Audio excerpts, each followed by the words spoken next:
United States Embassy in Nairobi remains closed following an incident on Thursday. The U.S. has also issued a travel alert to its citizens. On Thursday, a knife-wielding man attacked and injured a Kenyan police officer outside the embassy.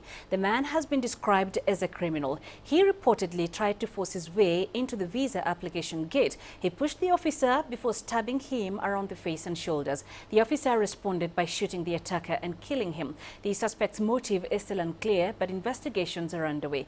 No U.S. Embassy personnel were involved in the incident.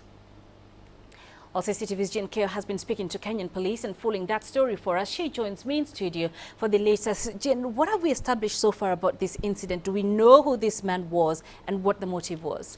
Well, Penina, at this point, the details are still very scanty. And like you mentioned, the motive remains unknown. But what we know and what authorities and the police are saying is that investigations are going on. And of course, they're just trying to establish whether this man had accomplices or whether he'd actually been sent to the embassy. But what we are also hearing from the authorities and the police is that he was a 24-year-old man who hailed from Wajir. Wajir is in northeastern Kenya, but they've not released the name yet. And what we are also being told is that the officer who was involved, he was stabbed on the head and in the hands.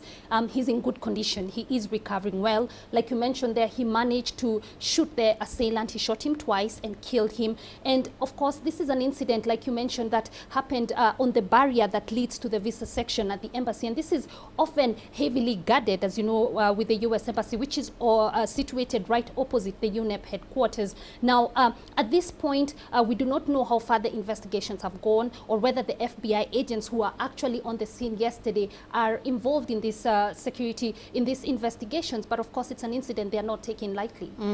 And following that incident, the U.S. Embassy now has been closed. Do we know for how long? Has there been any official word from the embassy?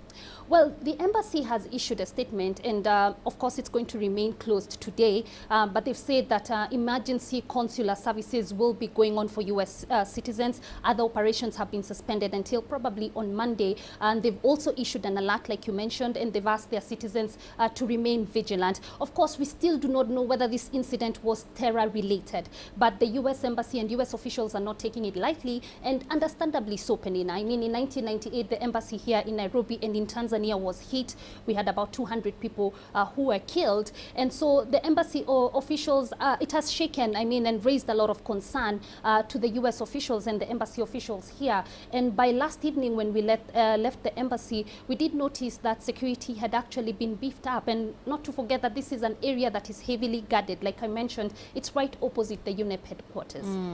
Awesome developments there. Of course, we shall be keenly following. Jin, thank you very much for those insights. Jin Keo in studio here.